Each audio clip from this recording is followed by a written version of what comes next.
Okay, we have these two custard dipping machines. They're made by Perlick.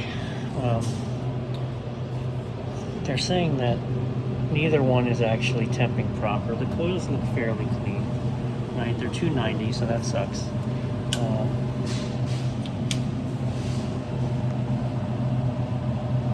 let's see when they come on. 90 degrees, 89 degrees. That's odd. I mean, the temperature probe should be buried in this wall. I'd be surprised that it'd be 90 degrees.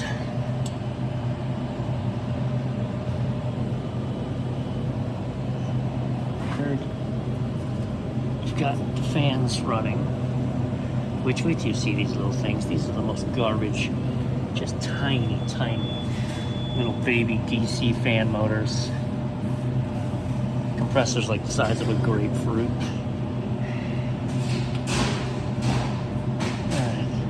Get behind it and see if we can see what's going on. Okay, so since I don't see anything immediately mechanically wrong, okay, I've got a cool suction line coming back, but there's you see that copper pipe right there in the back? I'll show you from the back. That copper pipe right there, that had the temperature probe in it. Well, I just think it's odd that they both are reading 90 degrees. I mean, that is a 33 degree cup of water. That probe is sitting right in it. And I'm reading 52. So,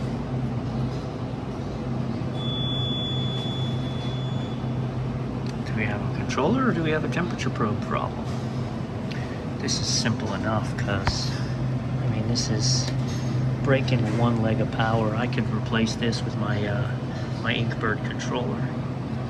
Let's see if we've got controllers drama, or my Elite Tech, not Inkbirds anymore, Elite Techs. The only thing that doesn't actually make sense to me about what we're seeing is, if this were the case, then we would have an issue where, oh, you know what? No, so here's what I was gonna say. We're gonna have an issue where it should just keep running and keep freezing forever. But they keep saying they find it on an HTA, which is a high temp alarm.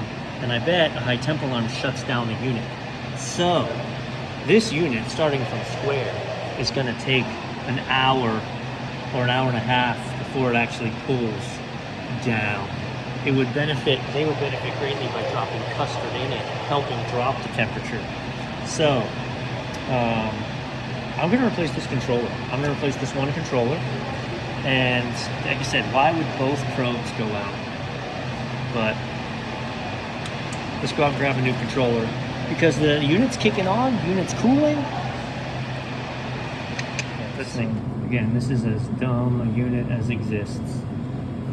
We have 3 wires in and 1 cooling circuit out. So red, black, and red. Red, black, and red. White, black, and red.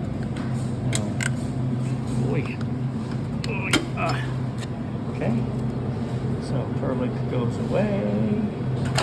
So we've got black and white in, and then we've brought a jumper over to the cooling circuit, and then we have the compressor out of the cooling circuit. So let's see, she's this way. I've purposefully left that running this whole time, so that we can fire this up, and when we do, you can see the difference of how quick this pulls down. Just fired it up.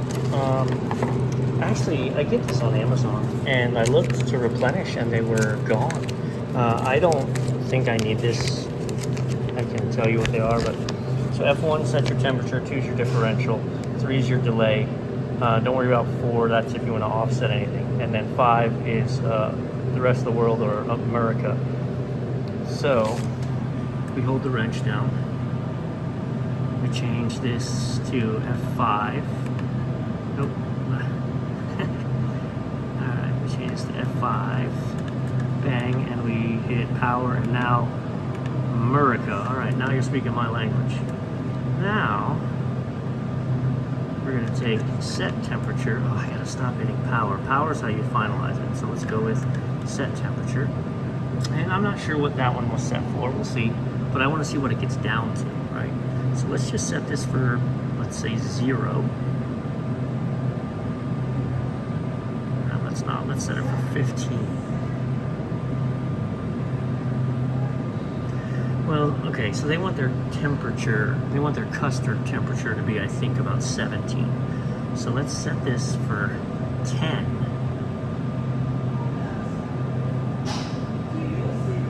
Okay, bang, bang, bang. Okay, so that's set for 10 with a differential of 7. Okay, and then it'll live its life.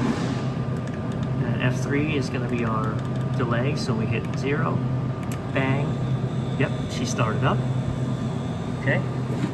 We're going to run this temperature probe back there. I'll show you how we're going to feed it in back yonder.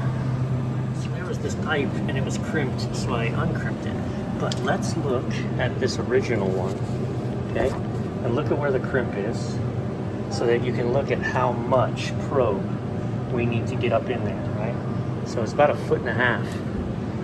It's about 1.5 feet.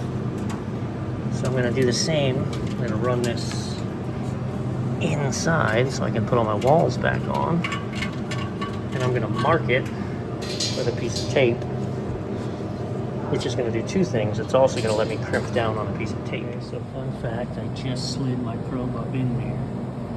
We're down to 72. I've been running for 60 seconds. At 71, it's been running for an hour. So this is set for -6.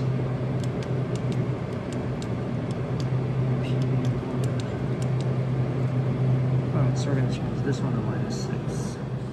Alright, I'm going to test something on this one. So this right side's going, we'll see. This left side's showing 59 now, but that's because I threw in a cup of 36-degree water. We're going to cut the temperature probe. See if I can't just swap probes and not controllers, and we get the response wrong. I did get response out of that probe, so I just changed that probe and ran it up, and instantly we went from 69 to 60. We are getting nice and cool. Again, these things take a hot minute. They take time. But knowing that we just got a 10-degree swing by changing the probe, yeah, this one's getting there. This one's just starting. But again, that's been running for an hour. This is been running for 10 minutes. I think that'll make a big difference. I got some other stuff to do here, so let's see what happens.